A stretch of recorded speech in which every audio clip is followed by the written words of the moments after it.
We live in a toxic world, but we don't have to live in toxic bodies. Every day we are exposed to small but significant amounts of toxic metals. Over the years, these metals accumulate in our tissues, slowly poisoning us. Because the toxic effects of these metals on our health are gradual, we often attribute them to aging, never knowing the real cause of our health problems. In this audio presentation, we will discuss how toxic metals affect our health, how and where we are exposed to them, and how to safely get them out of our bodies.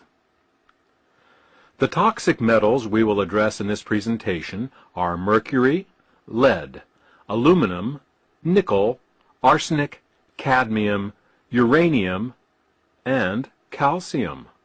You heard correctly, calcium.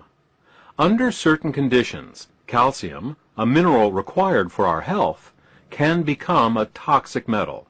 More on this later. First, let's look at how we are exposed to the other 7 toxic metals we just listed, and what kinds of problems they can cause.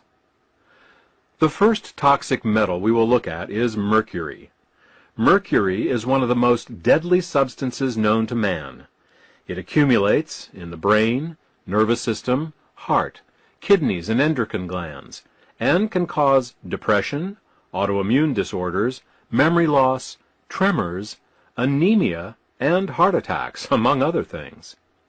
Studies done by the University of Calgary have shown that when mercury comes into contact with nerve tissue, it can actually melt the myelin sheath right off the nerve, causing the nerve to shrivel in a matter of seconds.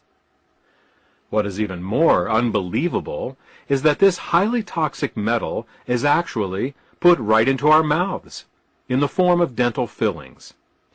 If you have silver fillings in your mouth, you may be interested to know that these silver fillings actually contain as much as 50% mercury by weight. In fact, according to the Environmental Protection Agency, there's enough mercury in one silver filling to force the closing of a 10-acre lake. The practice of using mercury in dental fillings began in 1833, when a pair of French entrepreneurs introduced it to American dentists. Most dentists initially dismissed the idea as dangerous, because the poisonous effects of mercury were already well known. Those few dentists who chose to use mercury in dental fillings were called quacks. This derogatory term was an abbreviation of the word quacksilber, which was